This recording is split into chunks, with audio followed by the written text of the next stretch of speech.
Nuestro foco sigue en Venezuela, en la situación política y en la violación constante, cotidiana, de los derechos humanos. En este sentido, ha sido contundente el informe preliminar del panel de expertos electorales de la ONU sobre las elecciones presidenciales del 28 de julio. Asegura que la gestión de resultados que adelantó el cuestionado Consejo Nacional Electoral no alcanzó las medidas básicas de transparencia e integridad, que son, por supuesto, esenciales para la celebración de unas elecciones que sean creíbles. Los 4 especialistas de Naciones Unidas que participaron como observadores de este proceso expresaron su preocupación por anuncios orales sin ningún soporte infográfico y sin la publicación de resultados tabulados. Algo que, según aseguran estos expertos electorales, no tiene precedentes en elecciones democráticas contemporáneas. Lo que no es poca cosa, viniendo de una misión designada por Naciones Unidas. Fue demoledor el informe preliminar del panel de expertos electorales de la ONU que participó como observador en las elecciones presidenciales de Venezuela el 28 de julio. En resumen, el proceso de gestión de resultados por parte del CNE no cumplió con las medidas básicas de transparencia e integridad que son esenciales para la realización de elecciones creíbles. Tampoco siguió las disposiciones legales y regulatorias nacionales y todos los plazos establecidos fueron incumplidos. En la experiencia del panel, el anuncio del resultado de una elección sin la publicación de sus detalles o la divulgación de resultados tabulados a los candidatos no tiene precedente en elecciones democráticas contemporáneas. Esto tuvo un impacto negativo en la confianza del resultado anunciado por el CNE entre una gran parte del electorado venezolano. En el texto, el panel también reseña que la pequeña muestra de actas electorales a las que tuvo acceso y fueron publicadas por la oposición cumplen con las características de seguridad de los protocolos de resultados originales. Todos aquellos que fueron revisados exhiben todos los dispositivos de seguridad de los protocolos originales de los resultados. Esto sugiere que una medida de salvaguardia clave de transparencia estaría disponible como estaba previsto respecto a cualquier resultado publicado oficialmente. El panel no se propuso verificar o revisar el total de los votos. Además, el panel hizo referencia a la detención brusca de la transmisión electrónica de datos, luego del cierre de los centros de votación, algo que el cuestionado CNE quiso atribuir a un supuesto ataque cibernético sin aportar pruebas de su denuncia. La transmisión electrónica de resultados funcionó bien inicialmente, pero se detuvo bruscamente en las horas posteriores al cierre de las mesas de votación, sin que proporcionara información o explicación alguna a los candidatos en ese momento, ni al panel. Al momento de anunciar los resultados, el presidente del CNE declaró que un ciberataque terrorista había afectado la transmisión y había causado un retraso en el proceso de tabulación. Sin embargo, el CNE pospuso y posteriormente canceló 3 auditorías postelectorales clave, incluyendo una sobre el sistema de comunicación que podría haber arrojado luces sobre la ocurrencia de ataques externos contra la infraestructura de transmisión. En uno de los apartados, los expertos dejan en claro que antes de abandonar la nación suramericana no pudieron reunirse con la junta directiva del CNE. El último diálogo que sostuvieron con el ente electoral fue hasta el cierre de urnas del 28 de julio. Para conversar sobre estos temas, quiero darle la bienvenida en Estados Unidos a Tamara Tarasiuk, directora del programa sobre Estado de Derecho del Diálogo Interamericano. Tamara, bienvenida, un gusto saludarte.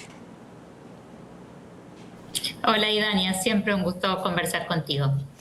A ver, Tamara, fraude y represión, porque no podemos dejar la represión de lado, son las 2 palabras que en este momento, digamos, marcan el aquí y el ahora de Venezuela. ¿Cómo tendrían que incidir en Brasil, en Colombia, en las conversaciones que se están adelantando con el régimen? Mira, yo creo que lo que es claro es que el diagnóstico es ese. No hay consenso de distintos actores internacionales que en Venezuela hubo un fraude burdo, que la oposición ganó las elecciones, que el régimen se las robó y que han hecho todos los esfuerzos posibles por aumentar la represión y aferrarse al poder. Yo creo que no quedan dudas de los hechos y cuando hablamos de qué tienen que hacer Colombia o Brasil o México, yo incluiría y la región en general, creo que hay que dejar de hablar con eufemismos, hay que llamar las cosas por su nombre. Cuando sacaron un comunicado diciendo no hay que violar derechos humanos como una cuestión principista, por supuesto que no hay que violar derechos humanos, pero hay que ir un paso más y decir tienen que parar de reprimir, ¿no? Y es importante que no hayan reconocido los resultados electorales que anunció el régimen, que no tienen ningún sustento, pero cuando ya sabemos que hay evidencia que muestra que hubo un fraude, tienen que ir un paso más y llamar las cosas por su nombre. Entonces creo que ese es el punto central. Bueno, este es el punto de partida de cualquier negociación. No se trata de una coexistencia política entre un régimen que se quiere robar las elecciones y una oposición que ganó, sino cómo hacer una transición de poder hacia el único gobierno que debería asumir en enero. No mencioné México en la pregunta anterior, exprofeso, porque López Obrador ha dicho que pospone la reunión con el presidente Lula y con el presidente Petro, porque esperaría la decisión del Tribunal Electoral. Eso fue lo que dijo. Imagino que se refiere al Tribunal Supremo de Justicia y que confundió los términos. Ahora, Tamara, esto no es ponerse ya por adelantado del lado de Maduro, dado que el tribunal, todos sabemos que de independiente nada tiene. Eso es ayudarlo a Maduro a comprar tiempo, que es lo que mejor le sabe hacer y lo que más le conviene. La realidad para cualquier observador medianamente atento es que el Tribunal Supremo de Justicia es un apéndice del Ejecutivo, que esto es una artimaña para tratar de disimular con cierto viso de legalidad que se están robando las elecciones. Entonces no hay que entrar en ese juego, digamos, haría muy mal México, Colombia o Brasil en entrar en ese juego de supuesta institucionalidad.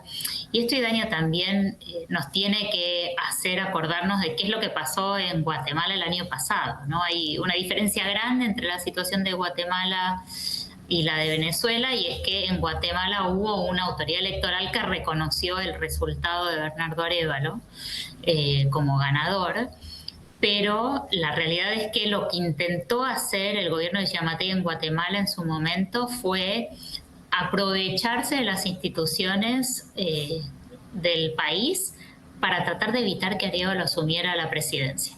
Y no lo logró porque hubo un consenso de la región y un consenso interno de las fuerzas democráticas del país que se alinearon para presionar para que exista una transición de poder. Yo creo, como empezabas tu primera pregunta, que como hay represión y como hay fraude, le queda muy difícil a López Obrador, a Petro o a Lula defender a Maduro si quieren seguir diciendo que defienden principios democráticos, ¿no? De alguna manera, Maduro le hizo un favor a la causa de la democracia haciendo las cosas tan mal. Pero la gran pregunta es cómo van a manejarse estos tres amigos en las conversaciones con el régimen de Venezuela. Es la gran pregunta, Tamara. Ahora, si vamos al hecho meramente electoral, tanto el Centro Carter como el panel de expertos de la ONU, que ha adelantado lo que dice, o por lo menos ha adelantado algo de lo que traerá este informe, ¿cómo sostener que no se presenten actas? ¿Cómo sostener que no se están robando las elecciones? Ni siquiera es sostenible que se pida una repetición de elecciones, como señalan que sería la petición de Lula. Es que es absolutamente insostenible, y Daniel, yo lo que le preguntaría a Lula es si él hubiese estado dispuesto cuando estaba peleando por su presidencia con Jair Bolsonaro, que le dijeran que compartan el poder. que en realidad no asumiera Lula, que era quien había ganado las elecciones, sino que asumieran los dos porque había una disputa sobre el resultado electoral. Por supuesto que hubiese dicho que no Lula y hubiese puesto el grito en el cielo la comunidad internacional. Entonces, ¿por qué Edmundo González tendría que hacer eso? Si de lo que se trata acá es de reconocer el resultado electoral de la voluntad popular de la mayoría de los venezolanos que pudieron votar. Hubiese sido mayor si muchos de los venezolanos que no estábamos en Venezuela pudiésemos votar. ¿Por qué es tan difícil, Tamara, como señalas, llamar las cosas por su nombre? ¿Por qué es tan difícil para estos tres presidentes, Lula, Petro, López Obrador, hacer lo que hizo el presidente Boric, por ejemplo? ¿Cuál es la diferencia? En América Latina ha sido muy raro encontrar gobiernos de izquierda que tuviesen una política exterior en temas de democracia y derechos humanos consistente. La notable excepción, como mencionabas, es el presidente Boric de Chile, que ha sido impecable en esa materia desde que asumió el poder. Si no, lo que vemos es una tendencia ideologizada, de evitar criticar a quienes tienen más afinidad política con estos propios gobiernos. Y eso es un grave problema para el movimiento de derechos humanos, porque para la causa de los derechos humanos. La realidad es que quienes trabajamos en estos temas tenemos que tener la misma fuerza para cuestionar abusos de poder por gobiernos de distintas ideologías, independiente de la ideología de la víctima o del victimario. Y creo que eso es lo que hace valioso el trabajo de la defensa de derechos humanos. No sabría decirte por qué les es tan difícil a algunos de ellos. Lo que sí es claro es que lo ha sido.